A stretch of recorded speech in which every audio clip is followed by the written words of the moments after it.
வணக்கம். பாராளுமன்ற தேர்தல் 2024. தமிழ்நாட்டில் இருக்க 39 தொகுதிகளில் 35வது தொகுதியாக இருக்க ராமநாதபுரம் தொகுதியை பற்றி விரிவாக பார்க்கலாம்.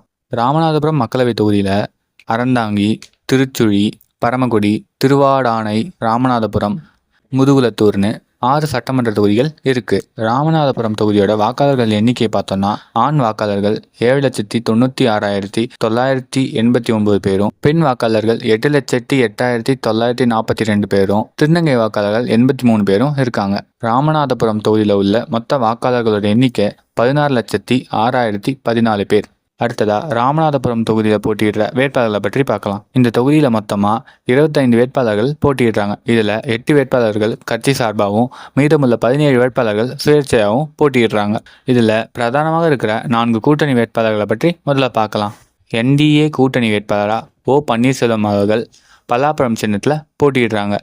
நாம் தமிழர் கட்சி சார்பாக சத்யபிரபா அவர்கள் மைக் சின்னத்தில் போட்டியிடுறாங்க. இந்தியா கூட்டணி வேட்பாளராக இந்தியன் யூனியன் முஸ்லீம் லீக் சார்பாக நவாஸ்கனி அவர்கள் ஏணி சின்னத்தில் போட்டியிடுறாங்க. AADMK கூட்டணி வேட்பாளராக அதிமுக சார்ந்த ஜெயப்பெருமாள் அவர்கள் இரட்டை இலை சின்னத்தில் போட்டியிடுறாங்க. இந்த 4 வேட்பாளர்களை பற்றி இன்னும் விரிவாக பார்க்கலாம். முதலாவதா NDA கூட்டணி வேட்பாளராக போட்டியிடுற ஓ பன்னீர்செல்வம் அவர்கள். இவர் தேனியில் இருக்க பெரியகுளமில் வசித்து வர்றாரு. இவர் விவசாயம் மற்றும் பால் பண்ணை வச்சிருக்காரு.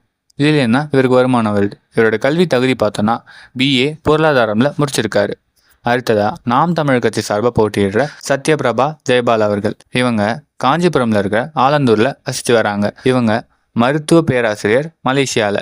இவங்களோட மாத ஊதியம் என்ன இவங்களுக்கு வருமானம் வருது. இவங்களோட கல்வி தகுதி பார்த்தோன்னா MBBS மற்றும் MD முடிச்சிருக்காங்க. அடுத்ததா இந்தியன் யூனியன் முஸ்லீம் லீக் சார்பாக போட்டியிடுற நவாஸ்கனி அவர்கள். இவர் ராமநாதபுரம்ல இருக்க கடலடி அப்படின்ற இடத்துல வசித்து வர்றாரு. இவர் வணிகம் மற்றும் சமூக சேவை செஞ்சுட்டு இருக்காரு. இதில் என்ன இவருக்கு வருமானம் வருது. இவரோட கல்வி தகுதி பார்த்தோன்னா 12ஆம் வகுப்பு வரை படிச்சிருக்காரு. கடைசியா அண்ணா திராவிட முன்னேற்ற கழகம் சார்பாக போட்டிடுற ஜெயப்பெருமாள் அவர்கள். இவர் விருதுநகர்ல இருக்க சித்தநேத்தல் அப்படின்ற இடத்துல வசித்து வர்றாரு. இவர் விவசாயம் பண்றாரு. விவசாயில என்ன இவருக்கு வருமானம் வருது. இவரோட கல்வி தகுதி பார்த்தோன்னா 12ஆம் வகுப்பு வரை படிச்சிருக்காரு. இந்த 4 கட்சிகள் இல்லாத பிற பதிவு செய்யப்பட்ட கட்சிகளோட வேட்பாளர்களை பார்க்கலாம். பகுஜன் சமாஜ் கட்சி சார்பாக போட்டியிடுற N சிவானந்தம் அவர்கள், தேசிய மக்கள் சக்தி கட்சி சார்பாக போட்டியிடுற அபுபக்கர் சித்திக் அவர்கள், புதிய மக்கள் தமிழ் தேசம் கட்சி சார்பாக போட்டியிடுற செல்வராஜ் அவர்கள், வீரத்தியாகி விஸ்வநாததாஸ் தொழிலாளிகள் கட்சி சார்பாக போட்டியிடுற C பாரிராஜன் அவர்கள், பகுஜன் திராவிட கட்சி சார்பாக போட்டியிடுற S மணிவாசகம் அவர்கள். கட்சி சார்பாக இல்லாமல் 17 சுயேட்சை வேட்பாளர்களும் இந்த தொகுதியில் போட்டியிடுறாங்க. அவங்களோட பெயர்கள் இதோ. இந்த வீடியோட கடைசி பகுதியாக நாம் ராமநாதபுரம் தொகுதியோட ட்ராக் ரெக்கார்ட், அதாவது முந்தைய ஆண்டுகள் எந்தெந்த கட்சிலாம் வெற்றி பெற்றிருக்கு அப்படின்றத பார்க்கலாம். 2019ஆம் ஆண்டு நடைபெற்ற மக்களவைத் தேர்தலை பொறுத்த வரைக்கும் 44% வாக்குகள் பெற்று இந்தியன் யூனியன் முஸ்லீம் லீக் முதலிடத்தை பிடிச்சிருக்கு. 32% வாக்குகள் பெற்று பாஜக 2வது இடத்துலையும், 13% வாக்குகள் பெற்று ஒரு சுயேட்சை வேட்பாளர் 3வது இடத்தையும் பெற்றிருக்காங்க. 2014 தேர்தலை பொறுத்த வரைக்கும் 40% வாக்குகள் பெற்று அதிமுக முதலிடத்துலையும், 28% வாக்குகளோட திமுக 2வது இடத்துலையும், 17% வாக்குகளோட பாஜக 3வது இடத்தையும் பெற்றிருக்காங்க.